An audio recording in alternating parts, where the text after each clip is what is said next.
The rain hammered against the classroom windows like angry fingers tapping for attention.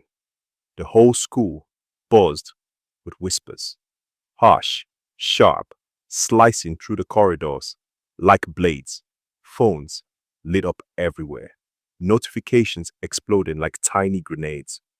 And in the middle of Class 3B, Tayo stood alone, drenched from the storm, his shirt clinging to his skin, his jaw trembling, yet not from cold.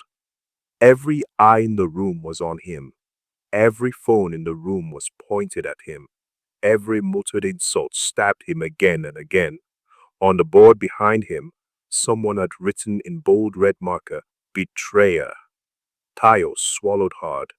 He wanted to speak, explain, beg, something. But then the classroom door burst open, banging against the wall. It was David, Tayo's best friend. His shirt was torn. His knuckles were bruised. His eyes were wild, red, and shaking. He pointed at Tayo with a trembling hand. "You," he said, voice cracking. "I trusted you, and you stole the one thing I cherished most." The class gasped, some covering their mouths, others already recording. Tayo opened his mouth, but then a notification tone echoed through the room. Everyone checks their phones. Another video had just dropped. A video with Tayo's name. A video that would destroy whatever was left of his life.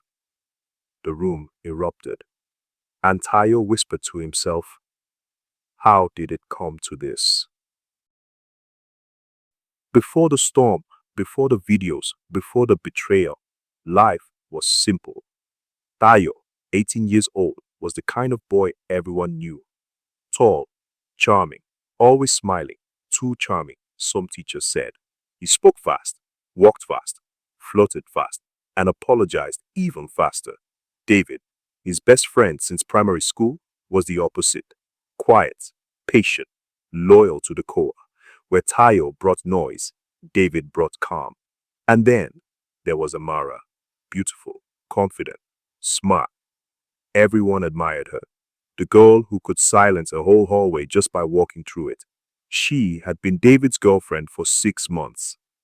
And to everyone's surprise, including David's, she was loyal, kind, and nothing like the chaotic crowd Tayo usually attracted. The three of them made an odd trio, yet somehow it worked, at least at first. This story didn't begin with betrayal. It began with comfort, with Tayo's overconfidence, with Amara's laughter, with David's trust. On an ordinary Thursday, Amara forgot her umbrella. David was stuck writing a test, so she called Tayo. Just a simple request. "Please, walk me home. The rain is too heavy." Tayo agreed. Halfway through the walk, the rain softened. The conversation did not. Tayo: "So, what made you like David? He's too serious." Amara laughed. "That's exactly why I like him. He's peace." Tayo smirked. "Peace is good, but trouble is fun." She laughed, louder than before. That laughter would become the first crack. Rumors began small. A teacher saw Tayo and Amara sharing suya. A student saw them smiling too much. A janitor saw them sitting too close under a mango tree. But when someone asked David, he just shrugged. "I trust them." Trust. A fragile egg placed in the hands of someone who plays too much. It happened during the school's cultural week. David had a big presentation, his robotics project. Amara was performing in a spoken word competition. Both events clashed. So David asked his best friend, "Bro, please stay with Amara. Keep her company. She gets nervous before performing." Tayo grinned. "Guy, leave it for me." Just like that. A door opened. A very dangerous door. Sitting backstage with Amara, Tayo noticed her tapping her foot. Anxious. He teased, made jokes, did silly impressions. She laughed again, harder this time, leaning closer. Then Amara asked him something strange. "Tayo, how do you make people like you so easily?" He laughed. It's natural charm. She sighed. Teach me. I want confidence like yours. Tayo smirked, and that smirk changed everything. Then let's practice, he said. What started as a joke became a game. What became a game became a habit. What became a habit became a secret, a dangerous one. Someone recorded them. Someone always records. A video appeared online. David's girlfriend getting too friendly with Tayo. The comments exploded. People laughed. People speculated. People sided with Tayo or David. But none of them knew the truth. Not yet. David saw the video. He confronted Tayo. Tayo brushed it off. Bro, people are just mad. Nothing is happening. David nodded, trusting him again. Trust. A bird perched on a shaky branch. Amara called Tayo late at night. Her voice was shaky, her breathing uneven. Can we talk? Please. She claimed David was becoming distant, busy, unavailable. She felt alone. Tayo didn't think twice. He took a bike and went to meet her at a quiet football field behind their estate. She was crying. Naturally, Tayo hugged her. Naturally, she didn't pull away. Then she whispered, I don't know what I feel anymore. The lights flickered over the field. The wind howled like a warning. But Tayo didn't listen. He wiped her tears. She leaned into his touch. And in one reckless moment, they kissed. A gentle kiss. A guilty kiss. A stolen kiss. A kiss that would burn down all three of their lives. The next morning, a video surfaced. Not the kiss. Something worse. A clip of Amara crying in Tayo's arms. Someone zoomed in. Someone added dramatic captions. Best friend, comforting girlfriend, or stealing her. The school erupted. People whispered. People assumed. People added details that never happened. Nobody knew who recorded it, but everyone watched it. David watched it too. He didn't cry. He didn't shout. He just walked away. That silence was more terrifying than anger. Tayo tried to fix things. He texted Amara. No reply. He called David. Ignored. The school's atmosphere shifted. Eyes followed Tayo everywhere. Judging, watching, whispering. But Tayo kept telling himself, it was just one kiss. Nobody saw that part. It will blow over. But life has a way of amplifying the secrets you try to hide. The school's annual inter-house sports day arrived.